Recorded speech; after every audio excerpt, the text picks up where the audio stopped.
Hey guys, don't know if you can see me. I'm actually on my way home. I'm driving, but had to come back and double back on this video. Let me explain to you what's going on. I love God. I really do. I really love God. Let me tell you, as soon as I got finished, I know it's a little dark. I'm driving. I can't turn the lights on inside the car, but bear with me. When I got off from my last video, as soon as I got finished recording my last video, a guy came to the front of my car, okay?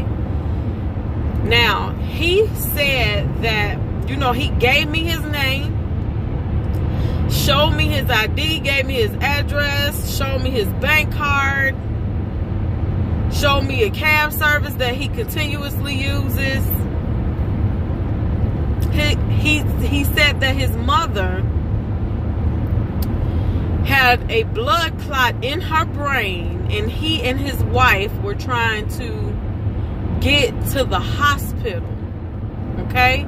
I thought he was about to ask me for a ride. Now that I can't do because, you know, I'm by myself and I'm a female and he's a man. You know, I have to be smart about certain things. But what he was saying was, to get to the hospital from where he and his wife was $47, and he has $40 on his debit card. Please listen to this. Please listen to this. This is the third day in a row ever since Tuesday. Wednesday I was off work. Every day that I go to work, I run into something that ties into something that I've either said on one of my YouTube videos, or that I was thinking, or just God is working. When I talk about motivated people, I really do love that. Okay, after he said they're trying to get to the hospital, in the arm part of my car had a gang of change, and I keep it in here for toll roads. Had a gang of change. So I said, you know what? And I was being honest. I'm trying to be as honest as I can. I said, you know what, sir? I don't have any cash on me, but I'm going to give you all of this change that's in my door, every last penny. I'm going to give it to you. He appreciated that. He said, let me tell you what just happened to me. He approached, black man, 63 years old. He approached a white lady in the parking lot of Walmart, and he said she was so nasty to him, and she threw some pennies at him to get away from her. Okay? After that, he said the police was there and they saw it, but he was trying to explain to her about his situation just like he tried to explain to me. He said the police took him and threw him up against the car, searched him to see if he searched his name to see if he had warrants. He started crying because he was embarrassed, because people was coming out looking at them, messing with him. They threw him up against the car. People thought that he stole some stuff out of Walmart. He started crying for real, y'all. And for some reason, right after he went in and said that, and I said, you know what? I'm so sorry that happened to you. I want to see my people get treated like they should be treated. I want my people to grow and prosper and have things. That comes deep down in my heart. God knows my heart. Guys, let me tell you, pay attention, pay attention. I've been talking to y'all about me motivating people and want to do motivational speaking and things like that, and mentoring people, encouraging people to be the best that they can be. I just got finished filming a video about cycles and passing the test and asking God for your gifts, and how God will send you through different things so that he can get the glory out of your life. Listen to what this man said to me after he told me what the police did to him. Guys, this man said, he said, can I tell you my story? Broke down even harder. I said, go ahead.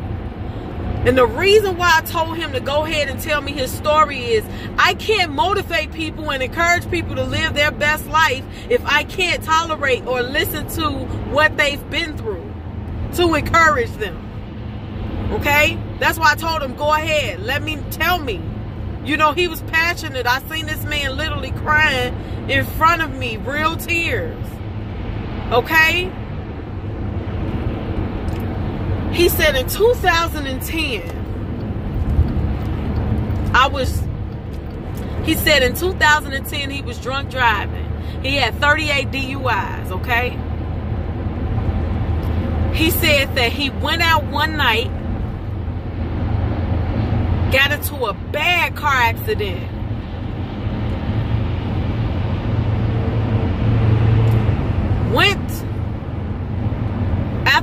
After he got into the accident, he drove away. Okay? Guys, please listen to me. After he drove away and went home, they found him 3 days later. The sheriff's department, they found him 3 days later. I guess they traced the car back. They came to his house and picked him up. He found out that the person who he got into the car accident with died. Listen, guys, listen. He died. Okay? They came to pick him up and they took him to jail. Okay? When he found out that that man had died, he said when he got to the jailhouse, Cook County Jail, he wrote the family a 12-page letter apologizing. Okay? When he went to court, the family showed up on his behalf. Okay? Showed up on his behalf to help him. But the judge said, he had the same judge that R. Kelly has. The judge said, because of your record, the 38 DUIs, I have to give you the maximum sentence. Sentence this man 22 years to life for killing this man and fleeing the scene. Let me show you how good my God is, guys. He told me that he was you know, they threw him in the hole. All type of feces and everything was thrown on him.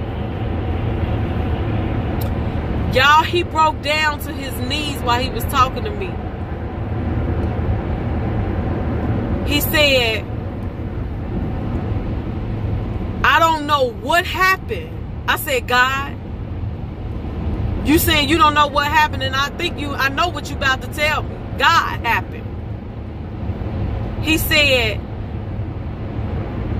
my case was brought back up and my lawyer got in touch with me. He said they reduced his sentence. Because typically you're supposed to do, I think, 20% or something like that, 18%. He said they reduced his sentence to 50%. And then 2 weeks later, reduced it to 18 months. Changed his murder charge to manslaughter. Do y'all hear what I just said? Changed his murder charge to manslaughter. He only did 18 months. I said, my brother, God is about to use you. He needs to use you. But you have to be open to receive where he's about to take you. You got to go through some things. These young men out here need you. They need to hear stuff like that. He said since he got out, He has done nothing but give God the glory for him to be able to live and breathe and move about back to his normal life. He said he had no choice but to give God the glory. He said he had no choice but to give God the glory, because he knew it was nothing but God. A murder charge to a manslaughter, 22 years to life to 18 months. You can't tell me God wasn't in that. If God wants to use you and needs to get the glory out of your life, you're gonna go through some things. The only thing is, you don't know what you're gonna go through to be a testimony that somebody else needs to hear as encouragement for them to move forward. And sometimes it could be a warning before something happens.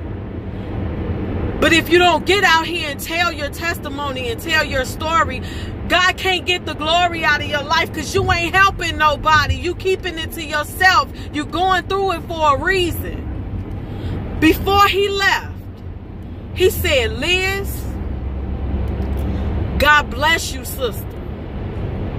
I said, look, you get out here and you talk to these young men. You get out here and you talk to these young men. I said, God bless you. God loves you. And I love you with the love of Jesus. And I let that man go. After I let him go, I broke down, because y'all, let me tell you, I know what my gifts are.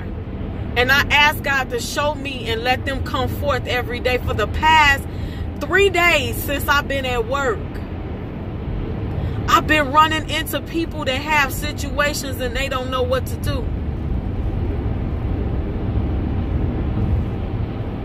All because I talk to God. I see the vision. I know what I need to do. I ask God to guide me when I'm lost. I constantly talk to him on a daily basis. I get frustrated too, just like everybody else.